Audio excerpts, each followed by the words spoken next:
las obras del diablo. Escuchen lo que la Biblia dice. Él también participó de lo mismo, esto es, carne y sangre, para destruir por medio de la muerte al que tenía el imperio de la muerte, esto es, al diablo, y librar a todos los que por el temor de la muerte estaban durante toda la vida sujetos a servidumbre. Piensa al respecto. Él vino a liberar a todos los que por el temor de la muerte estaban durante toda la vida sujetos a servidumbre. ¿Me permite decirle algo? Usted no está listo para vivir hasta que usted ya no tenga temor a la muerte. No está listo para vivir hasta que cese de temer a la muerte. Jesús vino a librarle de las ataduras del temor. Un hijo de Dios puede sonreírle a la muerte. Eso es lo que José hizo. Deseo que leamos en las Escrituras, empezando en el versículo 22 de Génesis capítulo 50. Y habitó José en Egipto, él y la casa de su padre, y vivió José 110 años. Sin embargo, murió de 110 años. ¿Sabe? Él fue un hombre importante. No obstante, murió. Y no importa quién sea usted o cuán ilustre sea, usted va a morir. Yo moriré. La única excepción, posible excepción a eso, es si Jesús fuera a venir antes que muramos. Versículo 23. Y vio José los hijos de Efraín hasta la tercera generación. Por favor, pasemos al versículo 24. Y José dijo a sus hermanos, yo voy a morir. Esa es una aseveración fuerte, ¿no lo cree? Yo voy a morir, mas Dios ciertamente os visitará, y os hará subir de esta tierra que juró a Abraham, a Isaac y a Jacob. Es decir, Dios os sacará de Egipto, y Él os llevará a Canaán, la tierra prometida. E hizo jurar José a los hijos de Israel, diciendo, Dios ciertamente os visitará, y haréis llevar de aquí mis huesos. Lo que José estaba diciendo es, Dios vendrá, Él los sacará de Egipto, Él les llevará a la tierra prometida, y cuando lo haga, llevarán mis huesos con ustedes. No permaneceré aquí. Cuando se vayan, lleven mis huesos con ustedes. Leamos ahora el versículo 26. Y murió José a la edad de 110 años, y lo embalsamaron, y fue puesto en un ataúd en Egipto. ¿Era acaso importante esa pequeña expresión? Dios os visitará y os sacará de Egipto, y cuando los saque, ¿podrían llevarse mis huesos con ustedes, por favor? Tan solo llévenme con ustedes fuera de Egipto a Canaán. Pregunto, ¿era eso importante? Es mejor que crea que sí lo era. Recuerde que el 25% del libro de Génesis trata acerca de la vida de José. Y cuando en el Nuevo Testamento se comenta de la vida de José, ¿sabe usted qué es lo único que menciona el Nuevo Testamento acerca de José? Es algo sorprendente. Es esta oración. Y haréis llevar de aquí mis huesos.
Por favor, anote al margen Hebreos capítulo 11, versículo 22, y escuche lo que dice Hebreos 11, 22.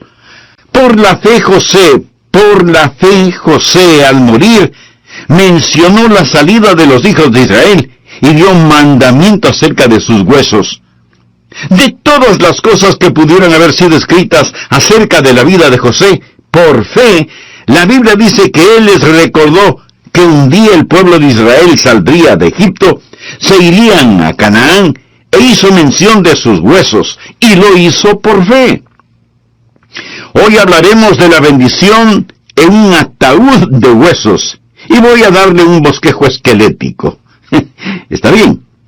Vamos a hablar acerca de la bendición que está en ese ataúd de huesos. Aquí está José diciendo, miren, yo me voy con ustedes, voy a estar muerto, pero me voy a ir con ustedes, vamos a irnos de aquí. Ya no vamos a estar más en Egipto, nos vamos. Y cuando se vayan, llévense mis huesos con ustedes. Aún está practicando la presencia de Dios. José practica la presencia de Dios a la hora de morir. ¿Le gustaría poder sonreírle a la muerte? Cuando sus pies toquen esas aguas escalofriantes del Jordán, cuando sus seres queridos le rodeen en su lecho y susurren, si es así como llega a morir, ¿no le gustaría tener esa seguridad que José tuvo hace tanto tiempo? Deseo poner 3 puntos en su corazón que salen de este pasaje de las Escrituras, si usted practica la presencia de Dios a la hora de morir. El primer punto: necesitamos recordar las promesas inquebrantables de Dios. Usted no tendrá paz al momento de morir, a menos que usted se afirme en algunas promesas. Atesore esto en su corazón ahora. Permita que Dios, el Espíritu Santo, escriba esto en su corazón. Es imperativo que recordemos las promesas inquebrantables de Dios. ¿Cómo pudo José hacer esto? La Biblia dice en Hebreos capítulo 11, recuerde que fue por fe que José hizo mención acerca de salir de Egipto. Fue por fe lo que él dijo, llévense mis huesos con ustedes. Verá, José tenía la palabra de Dios. ¿Qué es lo que Dios había prometido? Escuche, más de 300 años antes que José dijera lo que dijo, Dios había hecho una promesa. Dios hizo una promesa a Abraham 3 siglos antes. Dios mencionó algo a Abraham y José lo sabía. Y esa es la razón por la que José dijo lo que dijo. ¿Qué es lo que Dios le dijo a Abraham? Anote en el margen Génesis capítulo 15, versículos 13 y 14. Entonces Jehová dijo a Abraham, el nombre de Abraham en ese tiempo era Abram. Ten por cierto, quiere decir, puedes contar con esto, que tu descendencia morará en esta tierra. Es decir, ustedes irán a Egipto, y será esclava allí, y será oprimida 400 años. Mas también a la nación a la cual servirán, juzgaré yo, y después de esto saldrán con gran riqueza. Esto es lo que Dios prometió. Abraham, haré una nación grande de ti, pero tus descendientes irán a un lugar, una tierra que no es de ellos. Estarán allí por 400 años. Después que habiten allí por 400 años, van a salir de allí. Y cuando se marchen de ese lugar, ellos saldrán con muchísimas riquezas. José sabía esto. Y esa es la razón por la que José dijo lo que dijo, por fe. Su fe estaba cimentada en la promesa inconmovible e inquebrantable de Dios.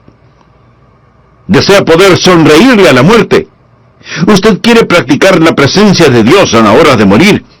Entonces, recuerde las promesas inquebrantables de Dios. ¿Y qué es la fe? Permítame decirle lo que es la fe. Fe no es pensamiento positivo. A mí me gusta el pensamiento positivo, pero eso no es fe. Fe no es seguir una corazonada. Algunas veces las corazonadas son buenas, pero eso no es fe. Fe no es el esperar lo mejor. Yo espero que usted espere lo mejor. Eso no es fe. Fe no es un sentimiento de optimismo. Me encanta el optimismo, pero eso no es fe. Fe no es autoconfianza. Eso está bien si es que su confianza está primero en el Señor. Fe no es el desear algo. Entonces, ¿qué es fe? Fe es recibir una palabra de Dios y creerla. Hebreos 11:1 dice, es pues la fe la certeza de lo que se espera, la convicción de lo que no se ve. Esa palabra, esperar, no quiere decir tal vez o a lo mejor. Esperar en la Biblia significa una seguridad sólida como la roca basada en la palabra de Dios. La segunda venida del Señor se la identifica como la esperanza bendita. Eso no significa un bendecido tal vez o un bendecido a lo mejor. Significa absoluta seguridad basada en la palabra de Dios. Fe es la sustancia de la absoluta seguridad basada en la palabra de Dios. Dios le hizo una promesa a Abraham y Dios no miente. José, por lo tanto, al tiempo de su muerte, pudo sonreír porque él tenía las inquebrantables promesas de Dios. ¿Qué es fe?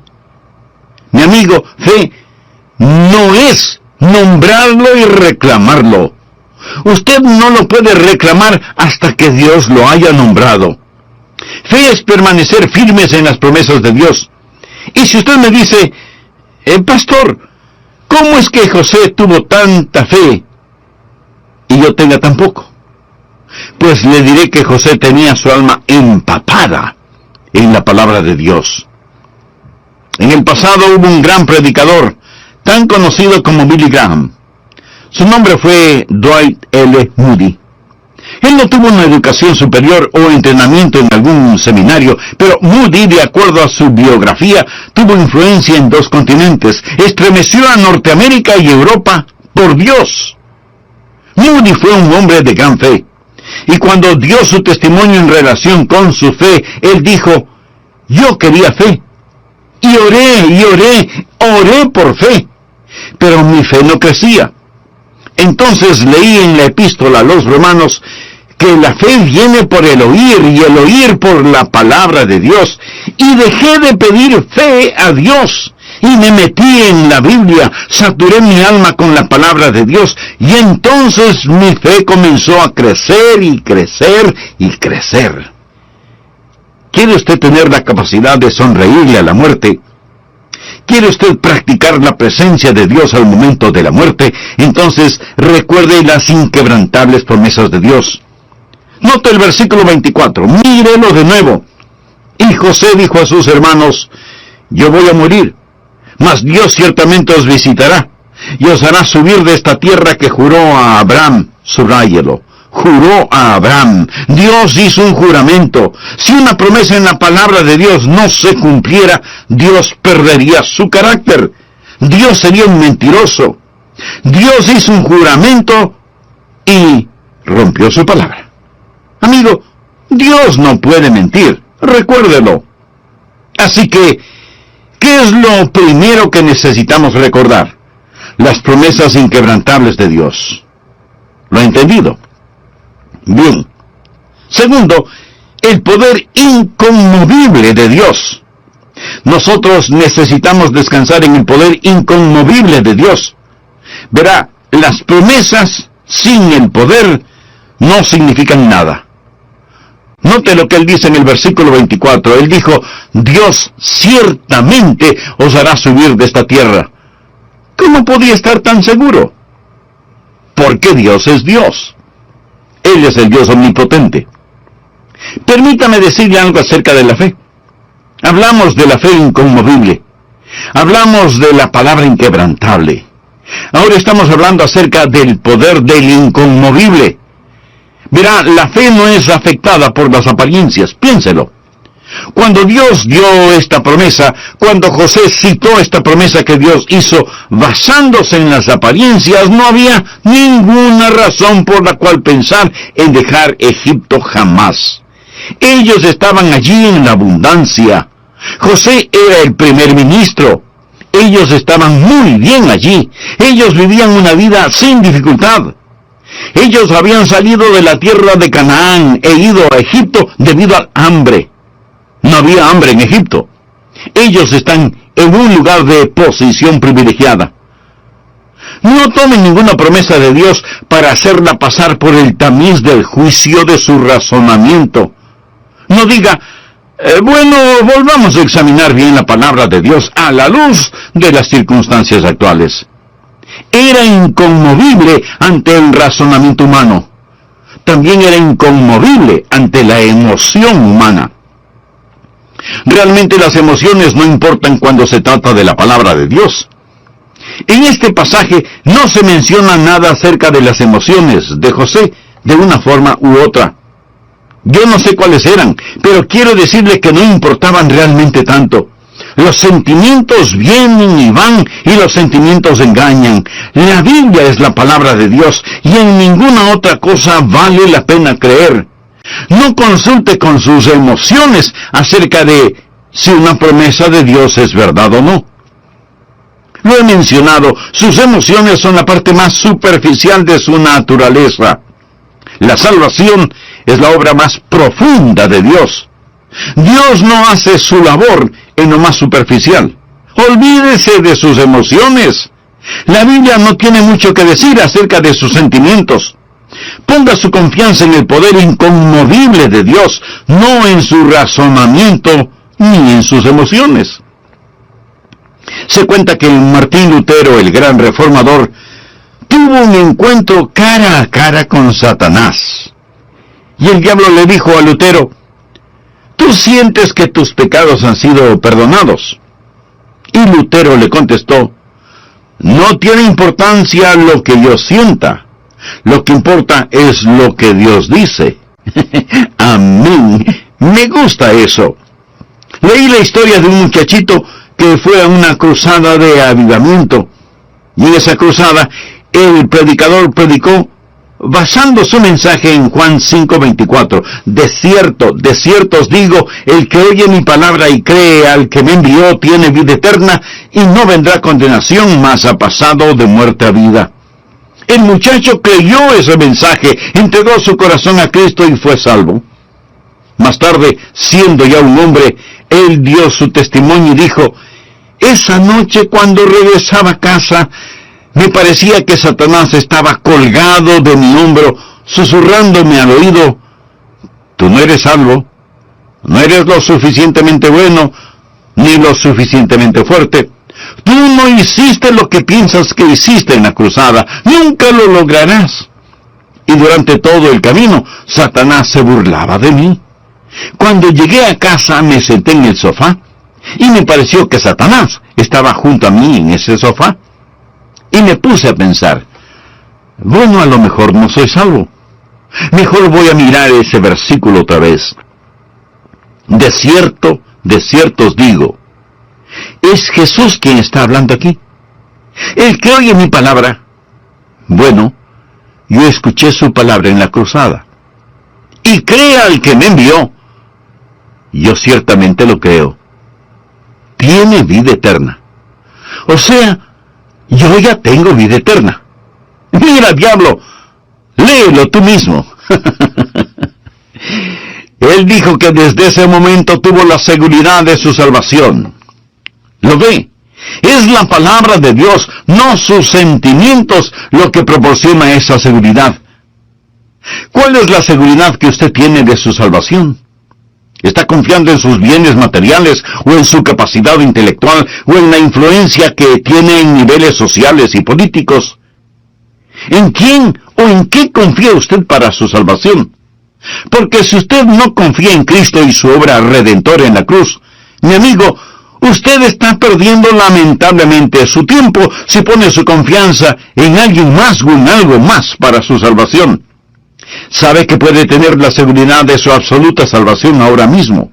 Solo tiene que reconocer su necesidad y orar de la siguiente manera: querido Dios, gracias por hacerme entender que mi salvación está solamente en ti.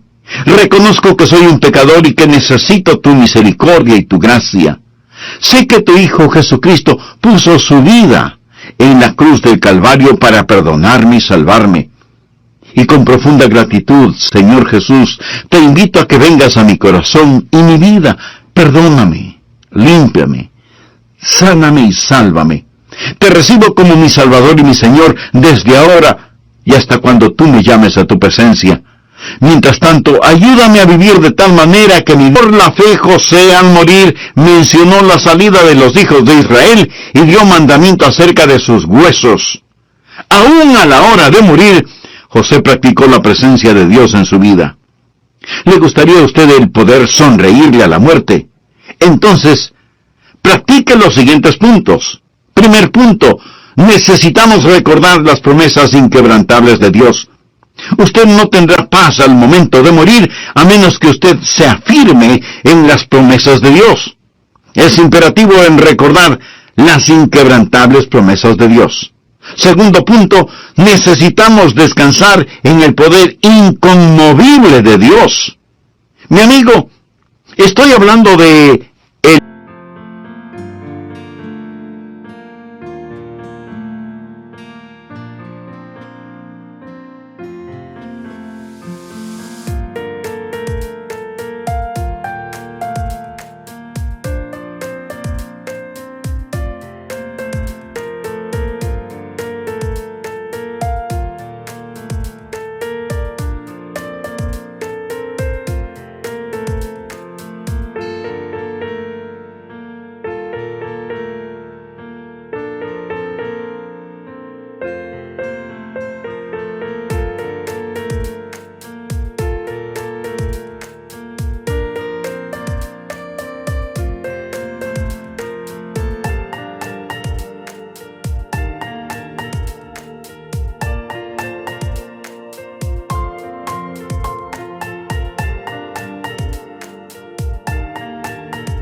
el ejercicio de la verdadera fe.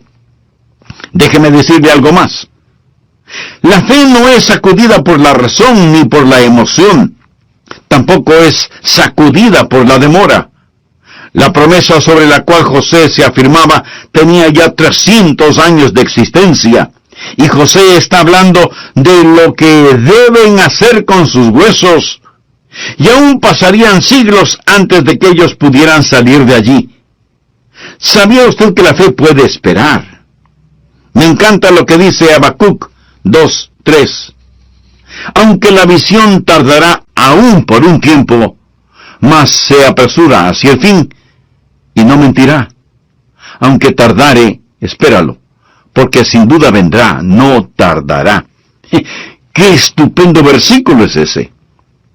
Al preparar este mensaje estuve pensando en cómo Dios a veces demora, y pensé en la profecía que Dios hizo contra la antigua nación de Tiro, que estaba al norte de Israel, en la costa del Mediterráneo. Y esto es lo que Dios dijo contra Tiro. Busque Ezequiel 26:3. Por tanto, así ha dicho Jehová el Señor: He aquí yo estoy contra ti, oh Tiro, y haré subir contra ti muchas naciones, como el mar hace subir sus olas. Siendo que ellos vivían a la orilla del mar, podían entender esto. Y en Ezequiel 26, versos del 12 al 14 leemos: Y robarán tus riquezas y saquearán tus mercaderías, arruinarán tus muros y tus casas preciosas destruirán, y pondrán tus piedras y tu madera y tu polvo en medio de las aguas. Y haré cesar el estrépito de tus canciones, y no se oirá más el son de tus cítaras, y te pondré como una peña lisa, tendedero de redes serás, y nunca más serás edificada, porque yo Jehová he hablado, dice Jehová el Señor. Dios dijo: Mira, Tiro, eres tan importante y poderosa, con tantas riquezas y lujos. Te voy a decir lo que haré contigo. Voy a traer varias naciones contra ti, y esto es lo que va a suceder. Tomaré tus hermosas casas y tus templos y tu madera, todo lo que hay ha de desaparecer en el mar, aún el polvo de tus calles, y lo único que quedará de ti será un desolado lugar, para que los pescadores extiendan sus redes. En el año 550 a.C., Nabucodonosor vino contra la nación de Tiro. Y cuando la gente vio la llegada de Nabucodonosor, supieron que no podían derrotar a este monarca de Babilonia. Había una pequeña isla no muy alejada de la costa, y la gente huyó hacia esa isla, abandonando la ciudad. Bueno, en la antigua Tiro, las paredes todavía estaban allí. Las ruinas de los edificios aún permanecían allí, y aún la vieja madera estaba allí. Parecía como que la profecía de Ezequiel no se iba a cumplir literalmente. Pero más de 200 años más tarde, llegó Alejandro el Grande. Ahora recuerde que la gente de Tiro huyó hacia una pequeña isla, y con el paso del tiempo ellos tuvieron la más poderosa flota naval del mundo.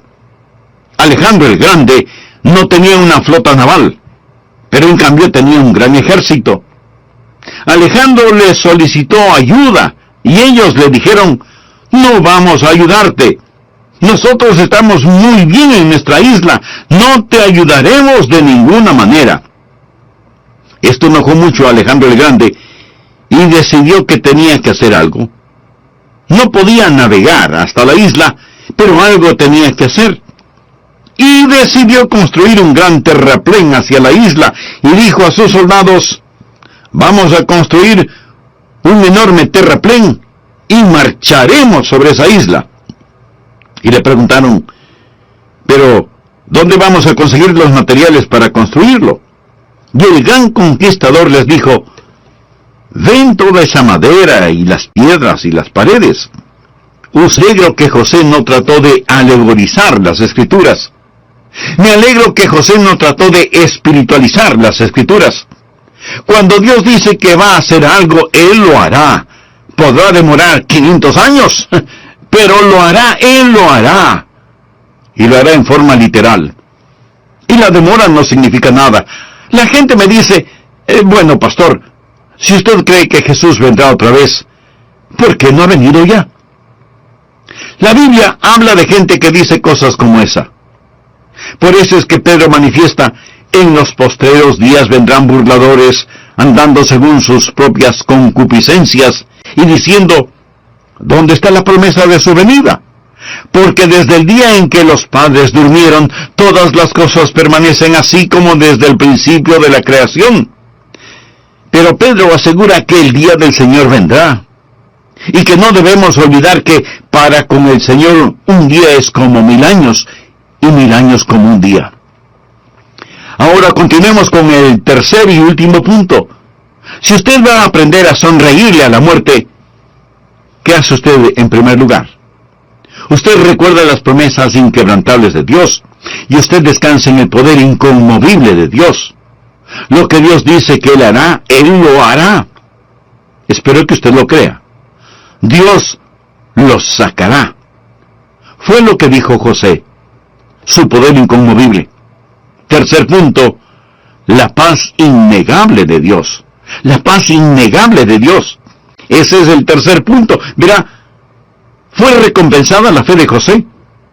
Anote estas escrituras en el margen. Éxodo capítulo 13, empezando en el versículo 19. Tomó también consigo Moisés los huesos de José. Cuando Moisés estaba preparándose para salir, dijo: bien, vayan a traer el ataúd, traigan a José, pónganlo en la carreta. Cuando anunciaron: salimos, adelante, vamos, llevemos sus huesos. Ahí iba el ataúd de José viajando, aunque Moisés no llegó a entrar en Canaán.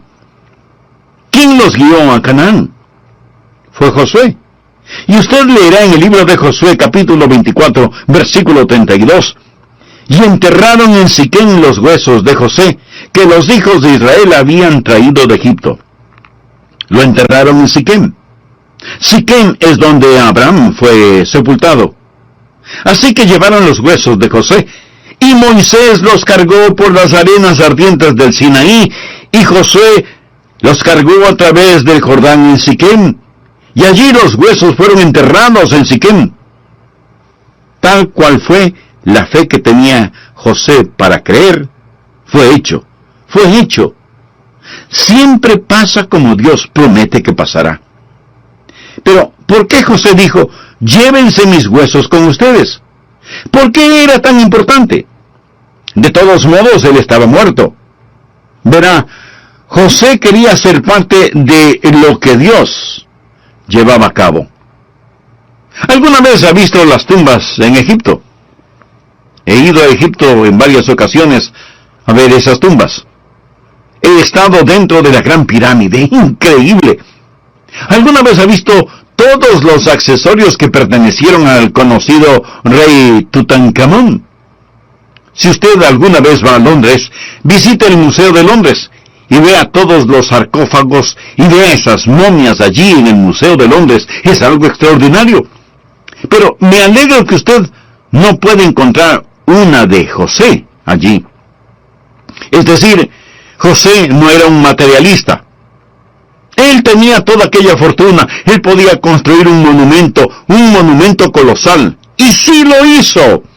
Él construyó un mejor monumento, un monumento de fe. Él poseía riquezas que Dios pudo confiárselas. Escuché de un abogado que se compró un automóvil BMW. Siempre había querido tener uno. Estaba tan orgulloso de su carro. Un día, cuando abría la puerta de su flamante vehículo para salir, otro carro pasó a toda velocidad, casi rozando su carro y destrozando totalmente la puerta. Y él gritó: ¡Oh, no! ¡No mi BMW!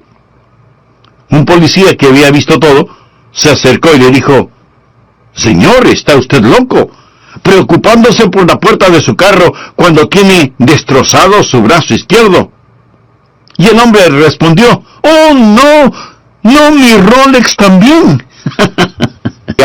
José no fue materialista. Él construyó un monumento de fe y él supo que Dios tenía un destino final aún para sus huesos. Déjeme darle algunos versículos. Daniel 12:2. «Y muchos de los que duermen en el polvo de la tierra serán despertados, unos para vida eterna y otros para vergüenza y confusión perpetua». Juan 5, versos 28 y 29. «No os maravilléis de esto, porque vendrá hora cuando todos los que estén en los sepulcros oirán su voz. Y los que hicieron lo bueno saldrán a resurrección de vida, mas los que hicieron lo malo a resurrección de condenación».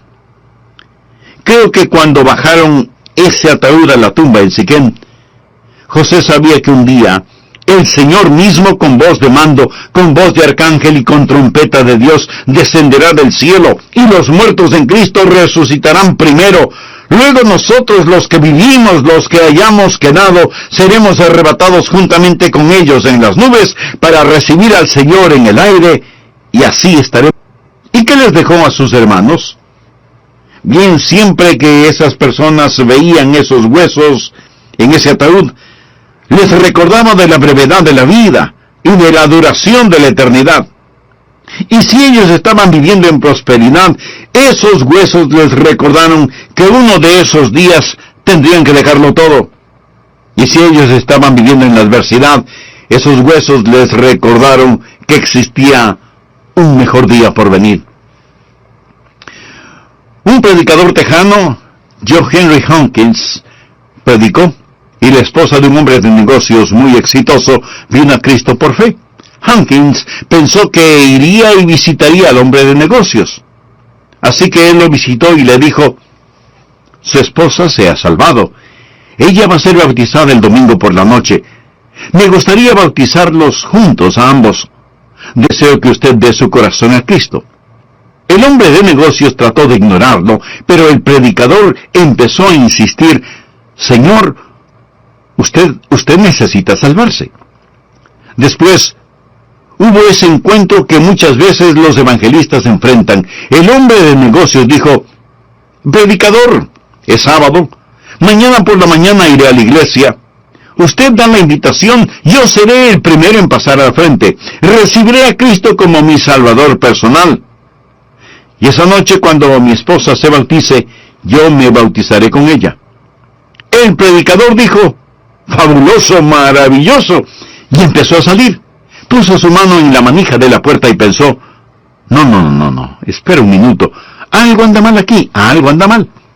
Se dio la vuelta y regresó a ese hombre cuyo nombre era Pat y le preguntó: «Pat, escuche, si usted va a hacerlo mañana por la mañana en el culto, ¿por qué no hacerlo ahora mismo y entrega su corazón a Jesús y mañana por la mañana viene y lo hace público?»